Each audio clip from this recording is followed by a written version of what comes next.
Serious Survivor here. And we're seeing a big push from the UN to enforce a vaccine passport to help enforce what they call global carbon taxes, which would make the cost of travel even more expensive.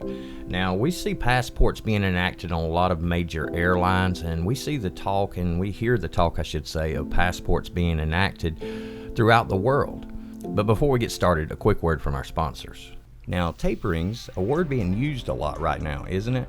It's a Fed code word for taking money from your pocket.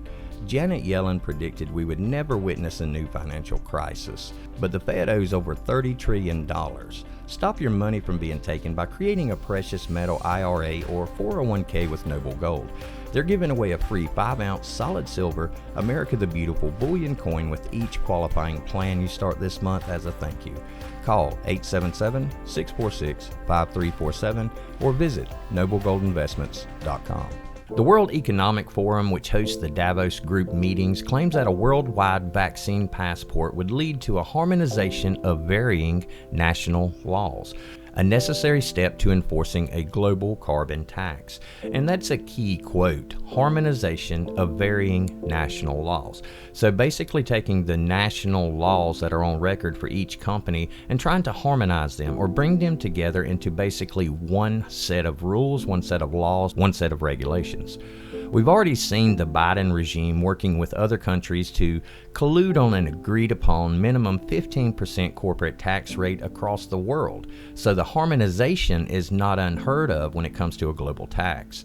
It's quite apparent that a vaccine passport required to travel across states and countries would provide the necessary tech infrastructure to pass the cost of carbon taxes onto individual travelers, which is likely the intended goal. And this proposal could lead to international and even domestic travel becoming expensive for most people. We're talking about taxes that we'll see placed on airlines, on gasoline and diesel burning vehicles. This is extremely concerning, not just on the tax. It's not the tax that's so concerning, although that is going to increase the amount that we pay on a daily, weekly, monthly, yearly basis, but it's the restrictions that will come along with that. Because notice how the vaccine passport is tied in with that. And we have to ask ourselves, why is the vaccine passport part of a global tax? And this is just another example of the NWO basically trying to bring everything together under one world government. And the push for that is becoming more and more evident each day, every minute of every day. And this push is succeeding. That's the bad part about it, folks, is this is succeeding. The NWO, the New World Order, is taking over step by step, piece by piece with every mandate that's passed. Look at what's going on in parts of Australia right now with what we see going on there, that people will not be able to work come, I believe it's November 3rd, if they have not had the vaccine. So this is very disturbing for a lot of people. We're going to see these countries begin working together on a global level to start enforcing these mandates.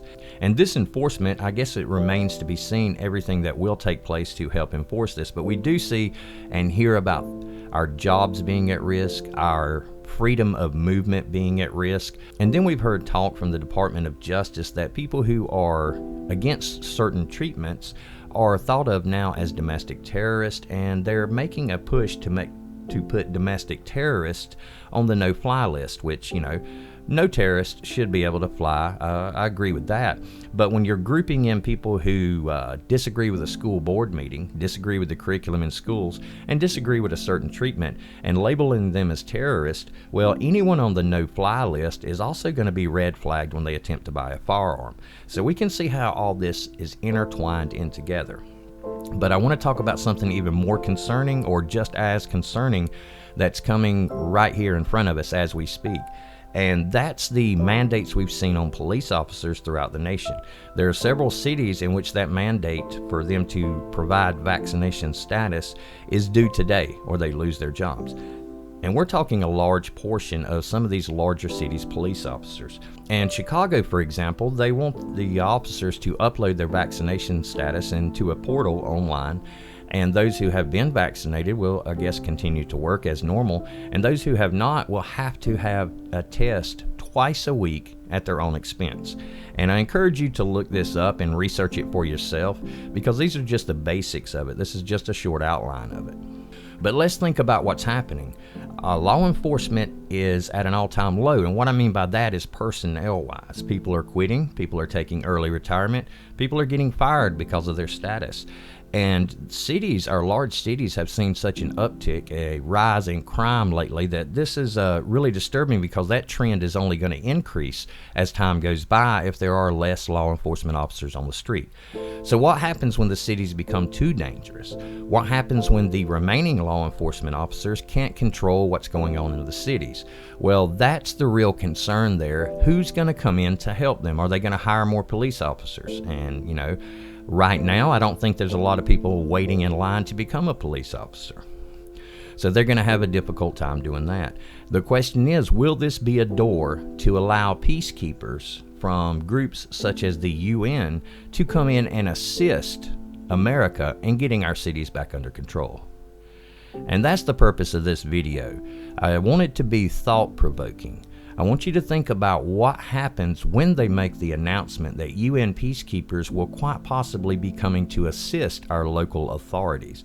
Maybe this will not happen, but we see a lot that's happened in the last 5 to 10 years that do definitely lead up to this, and that do definitely point in this direction.